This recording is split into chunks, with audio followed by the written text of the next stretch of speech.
ছন্দে ফিরলেন লিটন, সিরিজে ফিরল বাংলাদেশ। শ্রীলঙ্কাকে ঘুরিয়ে সিরিজে সমতা আনল বাংলাদেশ। শুরুর ধাক্কা সামলে দলকে বড় পুঁজি এনে দিলেন লিটন কুমার দাস ও শামীম হোসেন। পরে বল হাতে জ্বলে উঠলেন শরীফুল ইসলাম, মোহাম্মদ সাইফুদ্দিন, রিশাদ হোসেনরা। শ্রীলঙ্কাকে ঘুরিয়ে সিরিজে সমতা আনল বাংলাদেশও। ডাম্বুলা আন্তর্জাতিক ক্রিকেট স্টেডিয়ামে সিরিজের দ্বিতীয় টি-20তে রোববার শ্রীলঙ্কাকে 83 রানে হারিয়েছে টাইগাররা। 178 রানের লক্ষ্যে 15 ওভার 2 বলে 94 রানে গুটিয়ে যায় লঙ্কানরা। রানের হিসেবে আইসিসির পূর্ণ সদস্য দেশগুলোর বিপক্ষে এটি বাংলাদেশের সবচেয়ে বড় জয়। গত বছর ওয়েস্ট ইন্ডিজকে 80 রানে হারিয়েছিল তারা। সব মিলিয়ে এর চেয়ে বড় জয় আছে মাত্র একটি। 2021 বিশ্বকাপে পিএনজির বিপক্ষে 84 রানে জিতেছিল তারা। ঘরের মাঠে শ্রীলঙ্কার সর্বনিম্ন দলীয় স্কোর এটি। বাংলাদেশের বিপক্ষে সব মিলিয়ে এবারই প্রথম 100 কমে অল আউট হলো তারা। এই জয়ে 3 ম্যাচের সিরিজে 1-1 সমতা আনল সফরকারী দল। জয়ের নায়ক লিটন ব্যাট হাতে 50 বলে 5 ছক্কা ও 1 চারে করেন 76 রান। উইকেটের পেছনেও এদিন লিটন ছিলেন দুর্দান্ত। 2টি ক্যাচ নেওয়ার পাশাপাশি করেন 2টি স্টাম্পিং। 13 ইনিংস পর 50 দেখা পেলেন তিনি। 27 বলে 5-4 ও 2 ছক্কায় শ্রীলঙ্কার সবচেয়ে মোক্ষম আঘাত হানেন শামীম। দ্বিতীয় ওভারেই সরাসরি থ্রুয়ে রান আউট করেন ভয়ঙ্কর কুশল মেন্ডিসকে। পরে বল হাতে 18 রানে 3 উইকেট নেন রিশাদ। 2টি করে শিকার করেন শরীফুল ও সাইফুদ্দিন, 1টি করে মিরাজ ও মোস্তাফিজ। পাওয়ার প্লের মাঝে শ্রীলঙ্কার 4 উইকেট তুলে নেন বাংলাদেশ।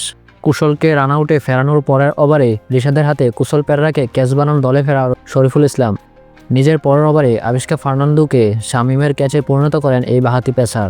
পরের অর্থাৎ 6ষ্ঠ ওভারে চায়েতা সালাঙ্কাকে ফিরিয়ে প্রতিপক্ষ ব্যাটিং লাইন আপ প্রবল চাপে ফেলে দেন সাইফুদ্দিন। 11 রানের মধ্যে 4 উইকেট হারানো দলকে লড়াইয়ে ফেরানোর চেষ্টা করেন ওপেনার পাতুম নিসাঙ্কা ও দাসুন সানাকা। এই দুজনে কেবল 2 অঙ্ক স্পর্শ করতে পারেন। জোড়া আঘাতে তাদের সেই চেষ্টা চুরমার করে দেন রিশাদ হোসেন। পঞ্চম উইকেট জুটি থেকে আসে 31 বলে ইনিংস সর্বোচ্চ 41 রান। 29 বলে 32 রান করা নিশাঙ্কাকে স্টাম্পিংয়ের ফাঁদে ফেলেন রিশাদ। 1 বল পর নতুন ব্যাটার চামিকা করুণারত্নকে ফিরতি ক্যাচ বানান এই ডানহাতি লেগ স্পিনার। মিরাজের করা পরের ওভারে সানাকা 16 বলে 20 করলে জয়ের পথ রচনা করে ফেলে বাংলাদেশ।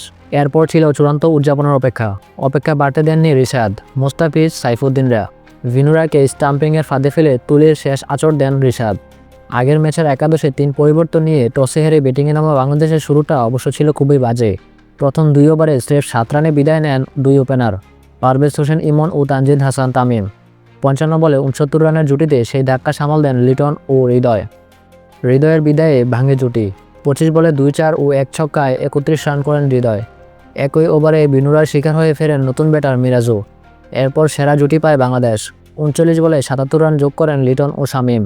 19তম ওভারের প্রথম বলে মায়ুস তিক্সানাকে হাঁকাতে গিয়ে ক্যাচ দিয়ে ফেরেন লিটন। অধিনায়কের ব্যাট থেকে আসে 50 বলে 1-4 ও 5 ছক্কায় 76 রান। শেষ ওভারে টানা 2 বলে রান আউট হন চোট কাটিয়ে ফেরা জাকের আলী ও শামীম। 27 বলে 5-4 ও 2 ছক্কায় 48 রান করেন শামীম।